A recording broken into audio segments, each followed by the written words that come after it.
Hello दोस्तों, Rana classes में आपका स्वागत है। तो आज के लेटेस्ट कम्पिटिटिव एग्जाम और जॉब अपडेट बताऊंगा, तो इस वीडियो को शुरू से अंत तक देखें। पसंद आने पर लाइक, नए लोग सब्सक्राइब करना ना भूले। तो सबसे पहले जो कि जानते हैं कि क्या आज के मेन खबर में है, सरकारी नौकरी बार बार नहीं भरना होगा फॉर्म। तो ये सुविधा कहाँ आया, तो इसको देखते हैं। तो ये जो है आपको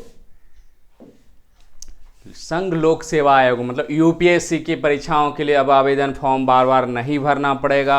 आयोग ने वन टाइम रजिस्ट्रेशन ओटीआर सुविधा शुरू की है। वन टाइम रजिस्ट्रेशन की सुविधा की है, जिसमें पंजीकरण के बाद अभ्यर्थी की निजी जानकारी सर्वर पर सेव हो जाएगी। अगली बार आवेदन करने में 70% तक फॉर्म भरा मिलेगा। मतलब दोबारा जो बार बार आप फॉर्म भरते हैं वो नहीं मिलेगा। जिस तरह से आपने देखा होगा यूपी पीसीएस में कि अगर आपने एक बार है जो कि रजिस्ट्रेशन कर दिया है तो दोबारा है जो कि नहीं करना पड़ता है, उसको अगर डालते हैं। तो उसी तरह का यहाँ भी सुविधा ओटीआर के लिए यूपीएससी की वेबसाइट पर विशेष प्लेटफॉर्म बनाया गया है। यहाँ किसी समय पंजीकरण करवाया जाता है। विद्यार्थी खुद अपनी जानकारी है जो कि सत्यापित या वेरीफाई करेंगे।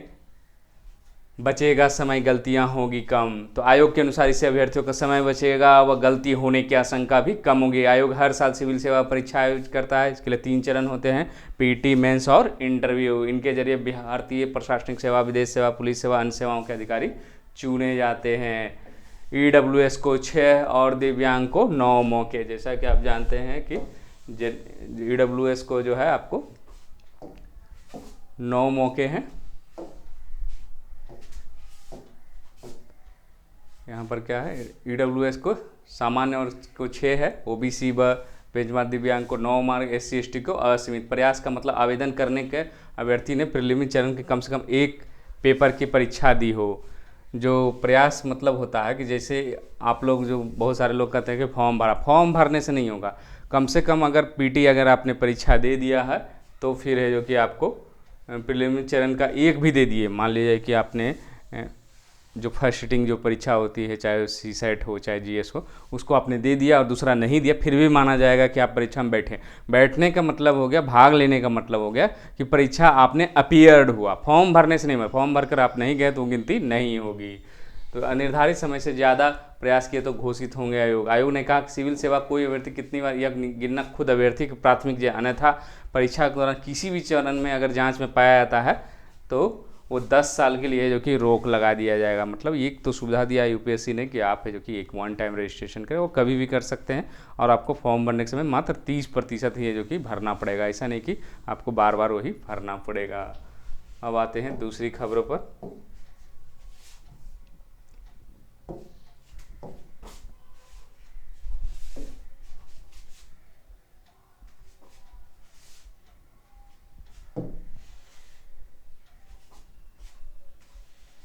तो क्या बिहार प्रशासनिक सेवा के 26 पदाधिकारियों की प्रोन्नति आईएएस कैडर में हो गई है। इसमें इनका नवी नाम जो आप सचिव हैं दिनेश कुमार राय, यह प्रोन्नति विप्र से मतलब बिहार प्रशासनिक सेवा के 2018-19 के बैच के मौजूदा रिक्तियों के आधार पर दी गई है।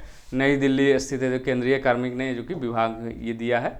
और 2020 एवं 21 विप्र से आईएएस प्रोन्नति संबंधित भी वैकेंसी है जो कि 2-3 महीने में क्लियर होने की संभावना है। रिक्ति के आधार पर प्रोन्नति हुआ है। 2018 में रिक्ति पर जिन जिन है जो कि इनका नाम है जो कि हुआ है, एसएम कैसर सुल्तान, मिथिलेश कुमार सुमन, ये सब जो कि 2019 की रिक्ति में उनको प्रोन्नति मिली। उनमें रमेश चौधरी, यशपति मिश्रा, सर्वनारायण, तो ये सब है जो कि नाम है जो कि आपको शामिल है। और अब सवाल है कि बिना यूपीएससी पास किए आप आईएएस कैसे बन सकते हैं? बन सकते हैं। क्या बीपीएससी आप कंप्लीट कर लिए, बिहार प्रशासनिक सेवा हो, वित्त सेवा हो, ऐसा नहीं कि सिर्फ आपको बिहार प्रशासनिक सेवा ही बीपीएससी से मिला हो तभी, वित्त सेवा हो, स्वास्थ्य सेवा हो, ये किसी भी सेवा से बन सकते हैं। लेकिन आपको योजना सेवा हो, आपको बीपीएससी कम से कम कंप्लीट करना पड़े। बहुत सारे लोग निराश हो जाते हैं कि यूपीएससी आईएएस है जो कि कंप्लीट नहीं कर पाए, तो बहुत अब मैं ज़िंदगी में कभी भी डीएम या आईएएस कभी नहीं बन सकते हैं। प्रमोशन के थ्रू बन सकते हैं, और किस तरह बन सकते हैं उसको हम देखने का प्रयास करेंगे और जानने को कि आप लोगों के पास एक और मौका। हाँ, वो क्या होता है, उसमें आप कम एज में बनेंगे, इसमें थोड़ा एज तक समय लगेगा, लेकिन आप जीवन में बन सकते हैं अगर आपने बीपीएससी की परीक्षा, खासकर जो लेवल 9 की पोस्टेज हैं वो अगर कंप्लीट करते हैं तो संभावना रहेगी कि आप बन सकते हैं। कैसे बन सकते हैं तो इसको देखें।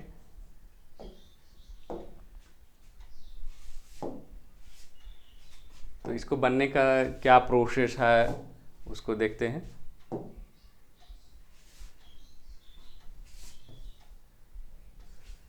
तो कैसे बन सकते हैं, जाने कब और कैसे आईएएस पीसीएस, चाहे बीपीएससी हो चाहे यूपीपीएस हो या अन्य राज्य को, कैसे बनते हैं।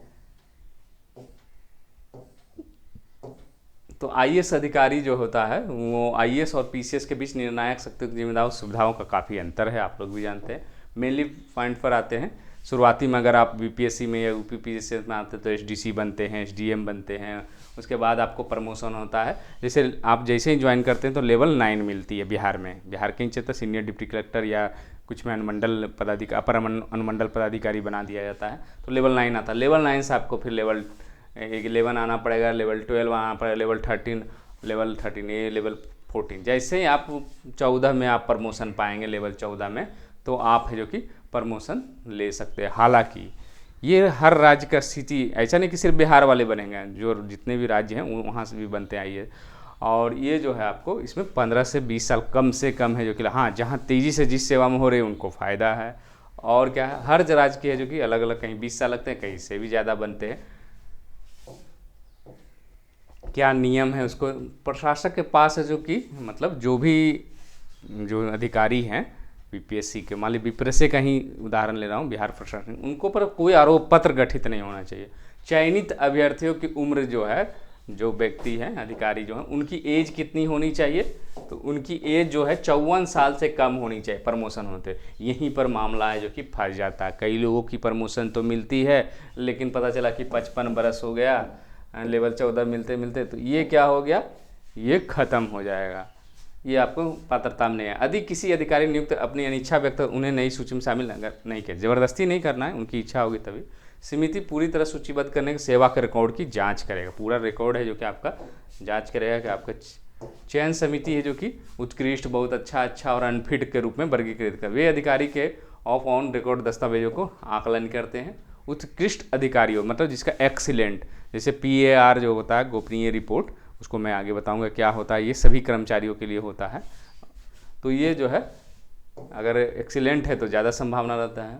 विभागीय आपराधिक कार्रवाई लंबित है तो उसे अंतिम माना जाए। यदि अगले साल उन पर कार्रवाई पूरी हो जाती तब है जो कि उपयुक्त माना जा सकता है। अगर निर्दोष साबित हो सकते हैं तो ये है जो कि कर सकते हैं।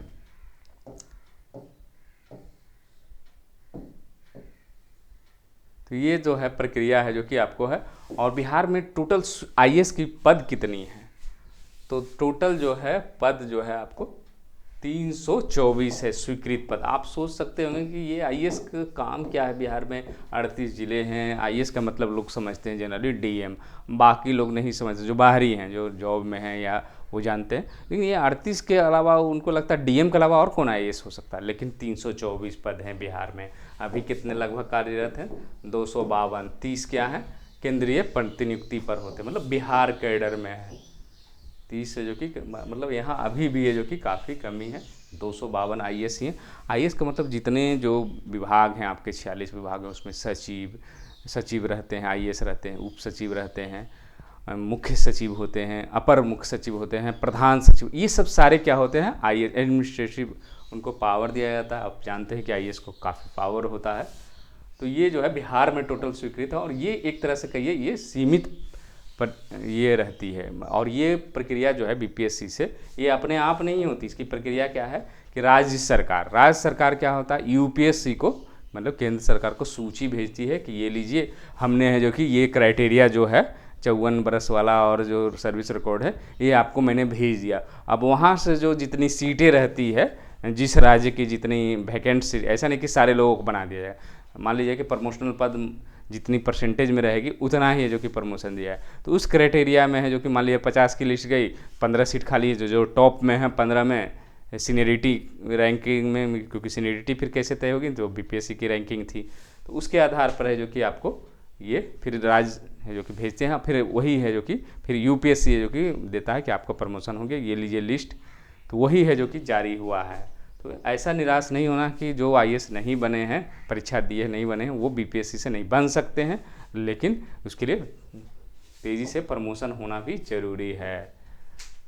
अब आते हैं दूसरी खबरों पर।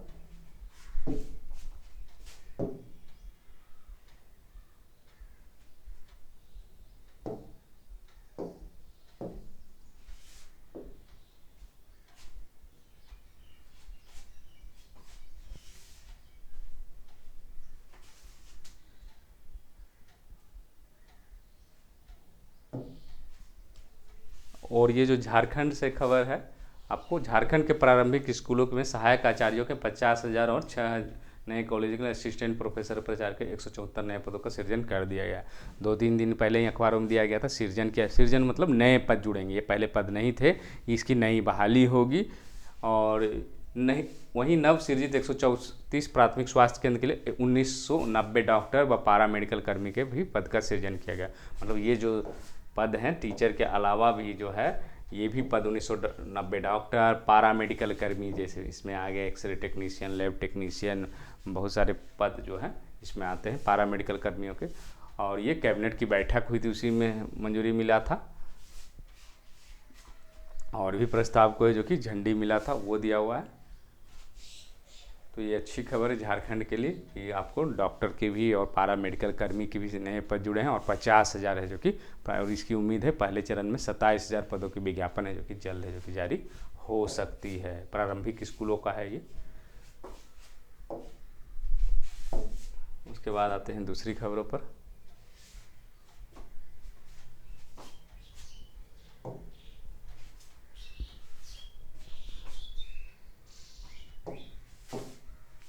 एनटीए अब देश भर में बनाएगी खुद परीक्षा का केंद्र। क्यों हो रहा है? क्योंकि सीयूटी में बड़े पैमाने पर दिखी अफरा-तफरी क्या हो गया, अब परीक्षा केंद्र खुद तैयारी में है।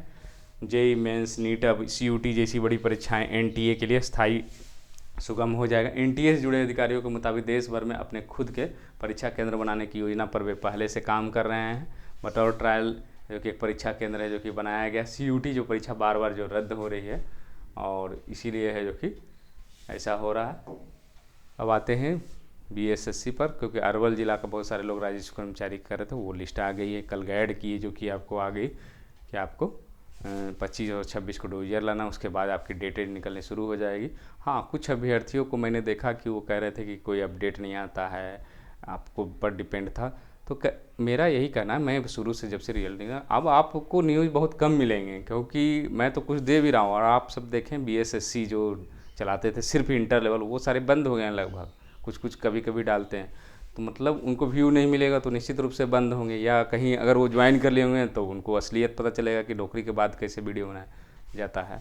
तो इसीलिए कह रहा हूँ कि आपको सब जो खासकर इंटर लेवल का अभ्यर्थी वो खुद एक्टिव होना पड़ेगा। और ये कोई नहीं बताएगा कि आपके ज़िले से है, जो कि हर ज़िले का, कि आपको इस ज़िला का कब आएगा डोजियर, इस ज़िला में राजस्व कर्मचारी कब नियुक्ति होगी, या पंचायत सचिव हुई नहीं, ये आपको खुद अगर कोई बता देता तो ठीक है। लेकिन अब है जो कि दूसरे पर डिपेंडेंसी छोड़े, मैं कई बार कह रहा हूँ, क्योंकि उतनी छोटी छोटी चीज़ें है जो कि नहीं देगा कोई।